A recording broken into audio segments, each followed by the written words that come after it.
It's now been 3 weeks since the devastating Camp Fire swept through the town of Paradise, California, and its surroundings, leaving 88 people dead, thousands displaced from their homes, and entire communities reeling from the deadliest fire in the state's history.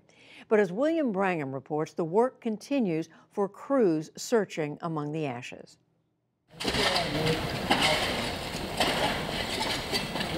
It's 10 a.m. It's raining. In heavy protective gear, with shovels and masks and goggles, this is how they search for the missing in Paradise, California. This team was alerted that a missing person might have been here during the fire, and so now they move through the ruins, combing the ash for any trace. They find what appear to be a few tiny bone fragments. They're gingerly passed around and collected.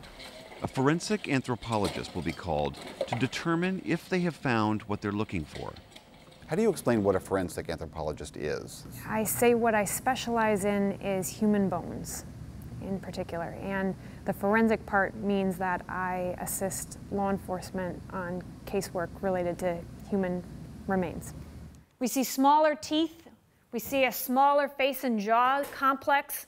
Colleen Milligan is a professor at California State University, Chico. She often travels around the country doing forensic work, but this time it's much closer to home.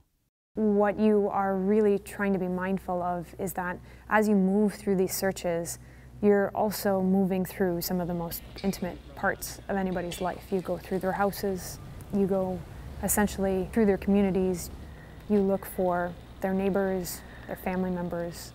Her community, of course, will likely never be the same again. The fast-moving inferno that swept through Paradise 3 weeks ago has deformed and destroyed nearly the whole town. Entire businesses are gone. The Safeway supermarket is unrecognizable. What once were homes are now just piles of ash. It's like this here in Paradise, on street after street. Number 222, yes, sir. The thousands of people who were lucky enough to escape are now homeless evacuees trying to figure out what's next. As of today, we know that nearly 90 people were not so lucky. But here's the question. Where are the estimated 190 who are still missing?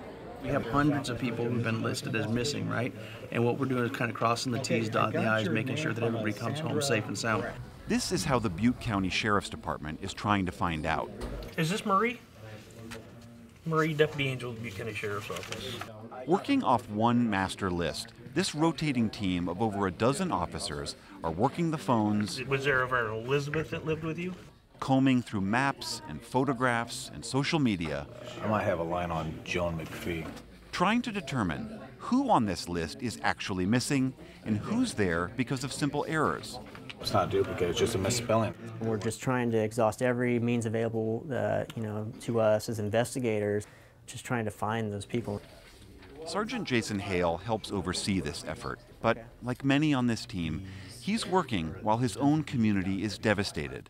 Hale's home in Paradise was spared. He had to evacuate like everyone else, but several of his colleagues lost everything. It's difficult to focus on your job and at the same time, your personal life has been totally turned upside down. I've worked for the Sheriff's Office for 23 years, and this is, I mean, it's unprecedented anywhere, but when it affects you personally, and when you have something of this magnitude, it is very difficult. I'm working the missing persons, and I have a Donald Brown.